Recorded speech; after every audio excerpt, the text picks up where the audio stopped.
Throughout the history of mankind, three little words have sent poets to the blank page, philosophers to the agora, and seekers to the oracles. Who am I?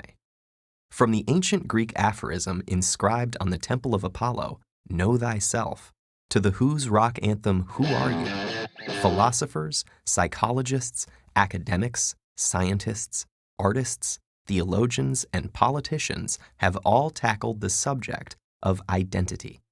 Their hypotheses are widely varied and lack significant consensus. These are smart, creative people. So what's so hard about coming up with the right answer?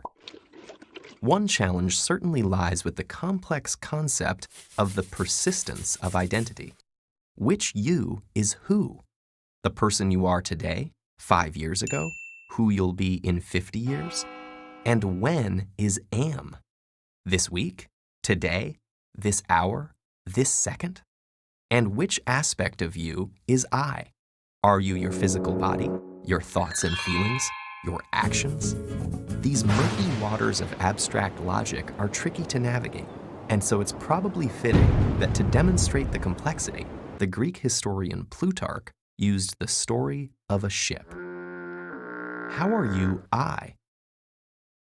As the tale goes, Theseus, the mythical founder-king of Athens, single-handedly slayed the evil Minotaur at Crete, then returned home on a ship.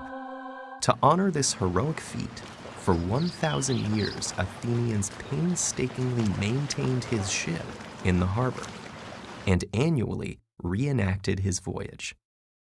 Whenever a part of the ship was worn or damaged, it was replaced with an identical piece of the same material, until at some point, no original parts remained.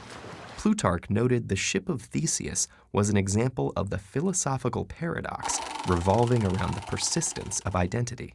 How can every single part of something be replaced, yet it still remains the same thing? Let's imagine there are two ships. The ship that Theseus docked in Athens, Ship A, and the ship sailed by the Athenians 1,000 years later, Ship B.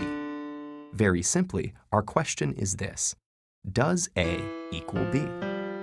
Some would say that for 1,000 years there has been only one ship of Theseus, and because the changes made to it happened gradually, it never at any point in time stopped being the legendary ship.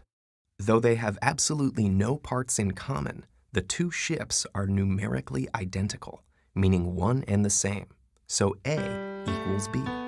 However, others could argue that Theseus never set foot on Ship B, and his presence on the ship is an essential qualitative property of the ship of Theseus. It cannot survive without him. So, though the two ships are numerically identical, they are not qualitatively identical. Thus, A does not equal B. But what happens when we consider this twist? What if, as each piece of the original ship was cast off, somebody collected them all and rebuilt the entire original ship? When it was finished, undeniably, two physical ships would exist, the one that's docked in Athens and the one in some guy's backyard. Each could lay claim to the title, the Ship of Theseus, but only one could actually be the real thing. So which one is it? And more importantly, what does this have to do with you? Like the ship of Theseus, you are a collection of constantly changing parts. Your physical body, mind, emotions, circumstances, and even your quirks, always changing, but still, in an amazing and sometimes illogical way, you stay the same too. This is one of the reasons that the question, who am I, is so complex. And in order to answer it, like so many great minds before you, you must be willing to dive into the bottomless ocean of philosophical paradox. Or maybe you could just answer, I am a legendary hero sailing a powerful ship on an epic journey. That could work too.